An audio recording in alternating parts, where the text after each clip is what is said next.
Want the latest climate news in your inbox? You can sign up here to receive Climate Forward, our new email newsletter. United Nations hydrofluorocarbons. It's a mouthful of a name for a chemical that keeps the turkey frozen in our refrigerators and also heats up the planet. Now, a landmark international agreement to eliminate HFCs, as the chemicals are better known, is poised to come into effect. On Friday, Sweden became the 20th country to ratify the treaty, joining a diverse group that includes North Korea and Norway. That meets the threshold for the agreement to enter into force at the earliest possible date, according to the treaty, January 1, 2019. It requires every country in the world to phase out the use of HFCs, compounds that are regarded as a sort of greenhouse gas on steroids, able to trap much more heat in the atmosphere than carbon dioxide. The agreement was reached, after 7 painstaking years of negotiations, in October 2016 in Kigali, the capital of Rwanda. Known as the Kigali Amendment to the Montreal Protocol, it required 20 countries to ratify it in order to go into effect just in time for a global meeting on a broader treaty designed to protect the ozone layer, which starts next week in Montreal.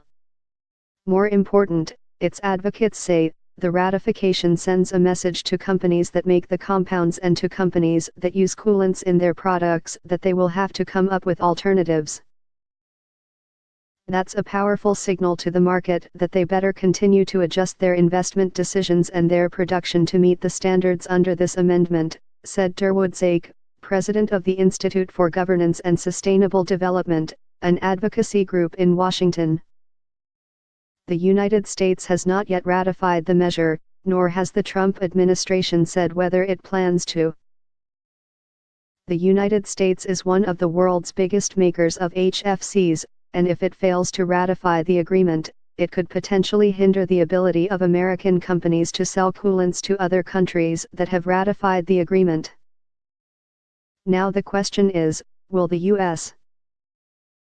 ratify the amendment so American chemical companies can gain full access to new global markets for replacement chemicals, said Paul Bledsoe, a former Clinton White House climate advisor. China, a leading manufacturer of household appliances that contain HFCs, hasn't yet ratified it either, but is expected to, Mr. Zake said. According to the treaty, rich countries are to start phasing out HFCs by 2019, while lower-income countries have more time.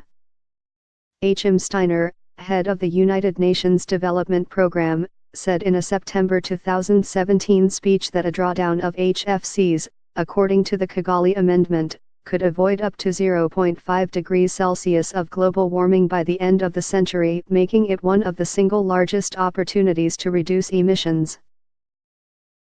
Environment ministers from a group of countries championing the ban on HFCs applauded those that ratified the treaty to cross the 20-country threshold. They include Britain, Canada, and Pacific Island nations most vulnerable to sea rise, like Palau and the Marshall Islands.